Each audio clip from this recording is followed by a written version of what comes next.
The mass protests against tourism in Spain, especially in Barcelona and Palma, Mallorca, has caused quite a stir internationally, especially after individual tourists were targeted with squirt guns and blocked from leaving their hotel terraces. This is really a dangerous phenomenon and will eventually impact the Spanish economy if this goes on, because already people are cancelling their bookings. Here's just one reader's letter to the Mallorca Daily Bulletin from one B. Donnelly. Quote, "We had been thinking of going on holiday to Spain this year, but not anymore. I won't take my family somewhere that we will receive animosity. So really, for the foreseeable future, I don't see us ever visiting Spain again. We have always treated local people with respect when on holiday. We don't get overly drunk or cause any problems when in another country. But we will get this bad feeling from the people of Spain also. It's a sad situation, but nevertheless, one that may see us never to go to mainland Spain or any of the beautiful islands again." I did address the issue of over-tourism in another video, and I got quite a huge response, and even some Mallorquins complained that I have no right as a foreigner to address the situation, as if I am not living here on the island and pay all my taxes here. So there is an element of ethnocentrism in these tourist protests. But I don't think many people, or any people at all, employed in the tourist industry would be taking part in these protests.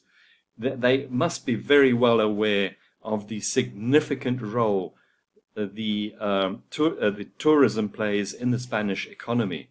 For instance, it's a significant source of income for millions of people. It makes up between 12 to 14% of the Spanish gross domestic product. When 80 million visitors from abroad visit the country, it has a knock-on effect on many industries, not only hotels, restaurants, supermarkets, but the whole transportation industry in some way is dependent on tourism. And Spain does not have many industries to compensate for tourists who could stop from visiting the country. And this could very well happen if these protests continue. Just taking as an example, Mallorca, one of the Balearic Islands, is highly dependent on tourism. It accounts for a substantial portion of the island's GDP, going to around 35 to 40% of the Ireland's entire economic output. Hospitality, transportation and retail industry, but many other sectors. So I'm quite surprised that these protesters are targeting individuals. If I don't feel welcome in a country, I would certainly not be inclined to visit that country again.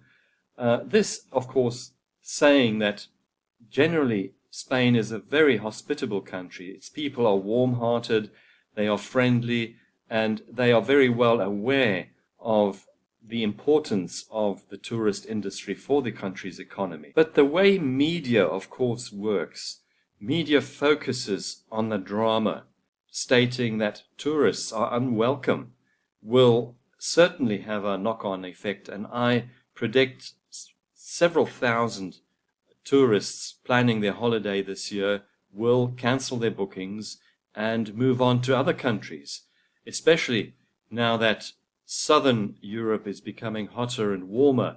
You will, I think, eventually find people looking for other destinations. So just a word of warning to those people wanting a stop to all kinds of tourism.